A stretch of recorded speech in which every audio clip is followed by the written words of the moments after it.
Hello guys, Biotechs here. Welcome to this video. So today we're gonna go over the entire year of 2023 and how the market has actually changed and what should we do in terms of adjusting our strategies going into 2024. So this video will be a little bit longer one compared to the others.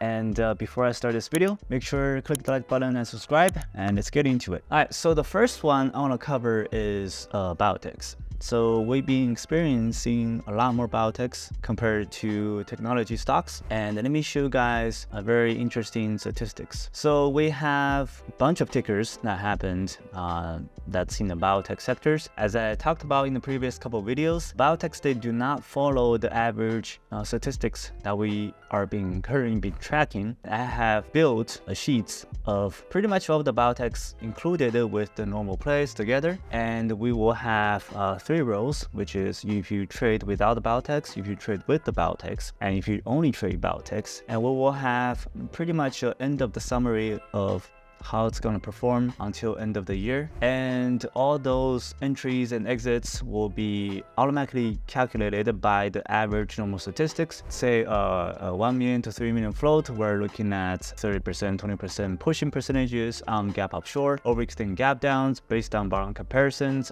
first red day based on dollar block, and every entry and exit, it's based on the normal statistics. And we have generated sheets of how it's going to perform throughout the entire year. Also, I have personally generated sheets in the last couple years as well. And I just want to prove you guys that trading biotechs, they're not very profitable. And for other beginners, we are seeing gappers, even included bounce shorts, they don't actually work that well. And let's take a look. If you're only trading biotechs, there's wins and losses through end of the year, you will be in the negatives. And if you trade without biotechs, you will be in the positive. Trading with the biotechs and the normal play, you will be down. And you can see the numbers is not drastically big difference. It's close to 700,000 and 800,000. But all the losses you are taking in between can compound into much bigger profits when you are trading in normal plays. So this is just based on the fixed size. You can see there's a big difference between if you are trading with biotechs and trading without biotechs. Another two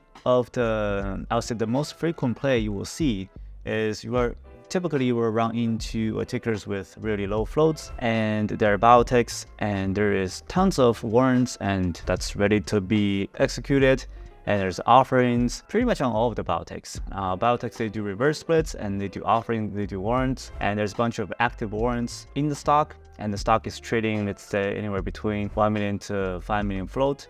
And these type of tickers, they typically do not perform very well, because if you see there's active warrants that's ready to go, and sometimes the company doesn't have to issue the warrants in that specific day. And if you short a big size based on warrants, you're gonna end up with a massive squeeze. So the majority of the time when you see a bunch of warrants, you see biotechs, they just fade completely 90% from the top. You are looking at yourself, say, I should have sized in after market open. After I tracked about in the last 5 years of all of the biotechs that faded from the open, and sometimes they don't execute their warrants, and the stock just spike massively, 100%, 200%. In terms of shorting strategies, I do not recommend it short if the stock has warrants and you're shorting after open, because if you're looking at in the long-term consistencies, it's not going to perform that well.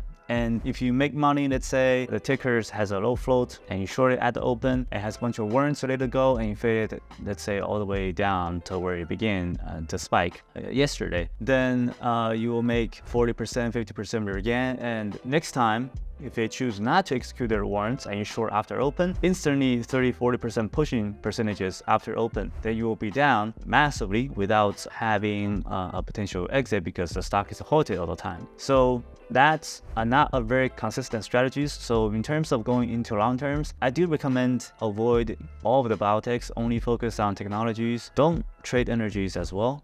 So biotechs and energies, those are, I would say, the two sectors you do not want to touch. Any other sectors are okay to trade with. Those are the performance sheets for 2023. All right, here are my account statements throughout the year. Let's take a look at the entire year. I have actually 5 red months.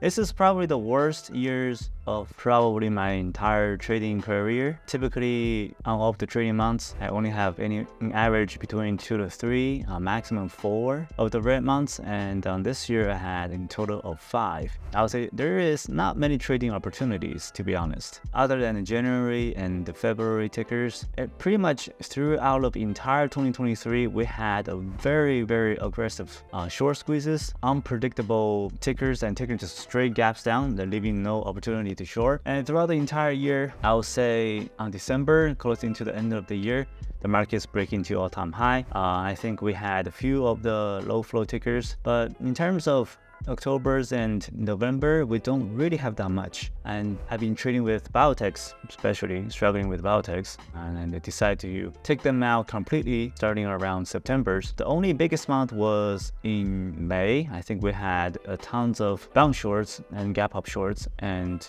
we had FRC.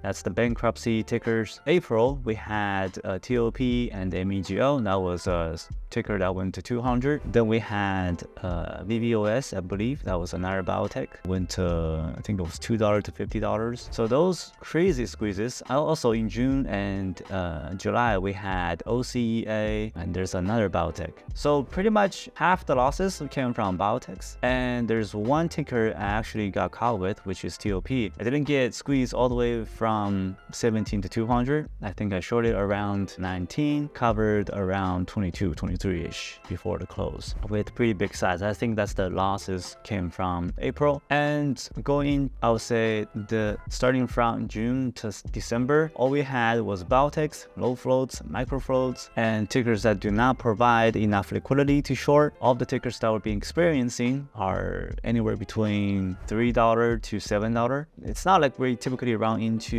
the tickers in 2021. The average prices we're trading at will be 10 to 20, and now we're dealing with much lower price stocks and also lower volume. So there's not much room to size them big. Going into the year of 2024, since the Fed is cutting rates and the economy should turn back around very quickly, and we'll see how the market performs. And also, if the rates are dropping down, the money will be flowing back into the market. We should experiencing more liquidity that's being injected into the market. For a summary of 2023, first of all, do not size in very aggressively. Make sure you pay attention to the volume, pay attention to the float, and also do not try to deal with the biotechs, even though they have tons of warrants. If their floats are between 700k to 3 million, once they decide not to execute their warrants on that specific day, they want to execute on the second day, then you will run into a ticker that squeezes 500% from the open, like OCEA. So one of those tickers will wipe out your entire year play. Those tickers are not worth it. Other than that, do not hold tickers overnight, and that will be the summary of the entire year of 2023. And let's take a look at the most recent tickers that happened in December. First of all, let's go through SNTG. This one's a 1 million float. It has 2 layers of resistance. One is around, I believe is around 4, starting around 4, goes all the way up to 6. There's another resistance, I think is around 8. First layer of resistance is 24 million, second layer is 15 million. I would say you didn't really ignore the $4 resistance.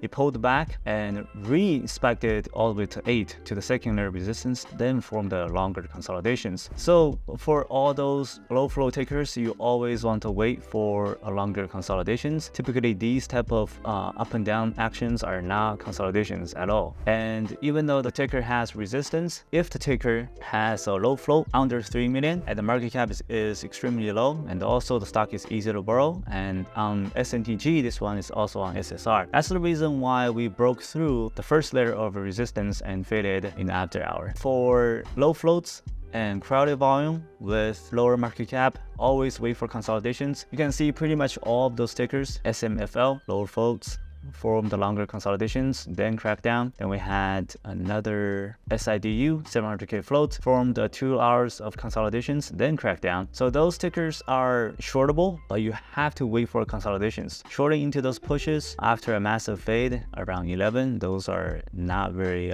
profitable. Consolidations is the priority for low floats. All right, guys, that'll be the recap and the summary of the entire year of 2023. I wish everybody happy New Year's, and of course, check out your own account statements and look at your own mistakes to see which one is necessary losses, which one is not, and try to fix your mistakes going forward into 2024. And other than that, I will see you guys in the next one.